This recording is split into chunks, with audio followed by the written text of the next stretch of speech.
नमस्कार, मैं हूं डॉक्टर गौरव कुमार, साइकियाट्रिस्ट मुज़फ़्फ़रपुर, बिहार से और आपका स्वागत है इस यूट्यूब चैनल पे। आज दिन है 24 मई 2021 और 24 मई विश्व स्किज़ोफ्रेनिया दिवस के रूप में मनाया जाता है। तो आइए जानते हैं स्किज़ोफ्रेनिया क्या होता है, इसके मुख्य लक्षण क्या हैं, यह किनको हो सकता है और इसका निदान किस प्रकार संभव है। स्किज़ोफ्रेनिया एक गंभीर किस्म का मानसिक रोग है, जिसमें जो मरीज़ होते हैं वो ये समझ नहीं पाते हैं कि मैं किसी ट्रबल में हूँ। उन्हें काल्पनिक लक्षण जो हम नहीं महसूस कर पाते हैं सामान्यतया, वैसे लक्षण उन्हें महसूस होते हैं। स्किज़ोफ्रेनिया के लक्षणों को मुख्यतः दो भाग में बांटा गया है, positive symptoms and negative symptoms. Positive symptoms में मुख्य रूप से दो लक्षण, डिल्यूज़न और हैलुसिनेशंस।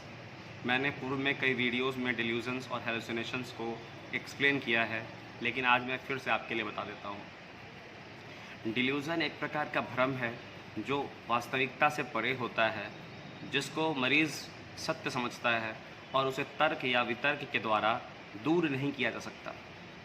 डिल्यूज़न कई तरह का होता है, जैसे delusion of persecution, delusion of reference, delusion of erotomania, delusion of inferiority. तो ये एक शक होता है, एक भ्रम होता है जो वास्तविकता से परे होता है। जैसे लोग मेरे बारे में बातें कर रहे हैं, मेरे पीछे लोग पड़े हुए हैं, सरकार मेरे पीछे पड़ी हुई है, पुलिस मेरे पीछे पड़ी हुई है, प्रशासन मेरे पीछे लगा हुआ है, मेरी सास मेरे पीछे लगी हुई है, मेरा जो ससुर है वो मेरे पीछे, इत्यादि इत्यादि।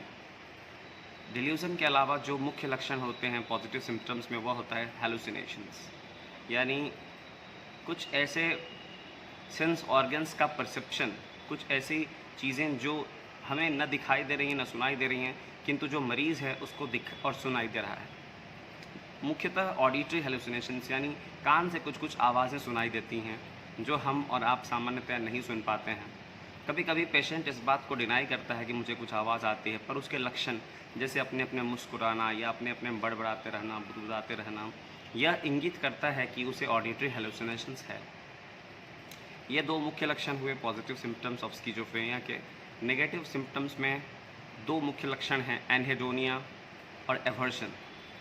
जो काम आराम से पेशेंट पहले कर पा रहा था, टीवी देख रहा था, खेल रहा था, सबकी केयर कर रहा था, वो अब नहीं कर पा रहा, उसका इंटरेस्ट उसमें ख़त्म हो रहा है, वो अपने अपने में खोया खोया सा रहता है। यह हो गया एवर्जन।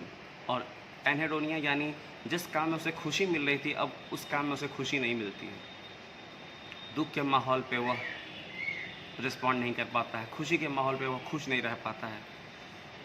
तो ये सब कुछ लक्षण हैं।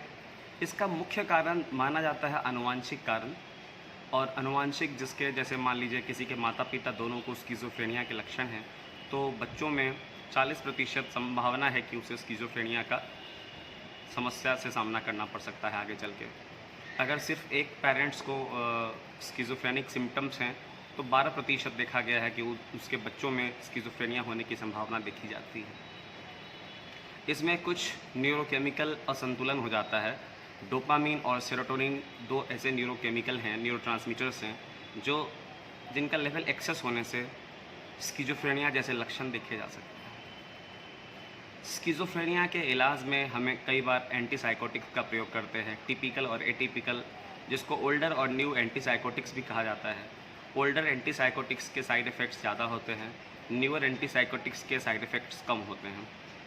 एंटीसाइकोटिक के साइड इफ़ेक्ट्स को हम कई बार दवा के डोजेस में एडजस्टमेंट करके या कुछ और दवा ऐड करके उसको कम कर सकते हैं। और इसके अलावा उसे किसी भी काम में इंगेज करना, जैसे कोई सकारात्मक काम हो गया, पेपर पढ़ना, गाना सुनना, उसके जॉब में उसको कि हल्के काम में इंगेज करना। सबसे मुख्य बात जो ध्यान देने वाली है कि स्किज़ोफ्रेनिया के लक्षण आने पर दवा कम से कम 1-2 साल तक चलानी चाहिए, और बिना अपने डॉक्टर से, बिना अपने साइकियाट्रिस्ट से पूछे हुए दवा को बंद न करें, नहीं तो फिर से वापस लक्षण दोबारा आ सकते हैं। अच्छे से दवा को धीरे धीरे कम करके अगर बंद किया जाता है तो देखा जाता है कि भविष्य में इसकी पुनरावृत्ति होने के चांसेस बहुत कम होते हैं। परंतु यदि स्वयं से आप बंद कर देते हैं, 1-2 महीने दवा खा के ठीक हो गया, बंद कर दिया, तो इनके लक्षण वापस आने की संभावना ज़्यादा होती है।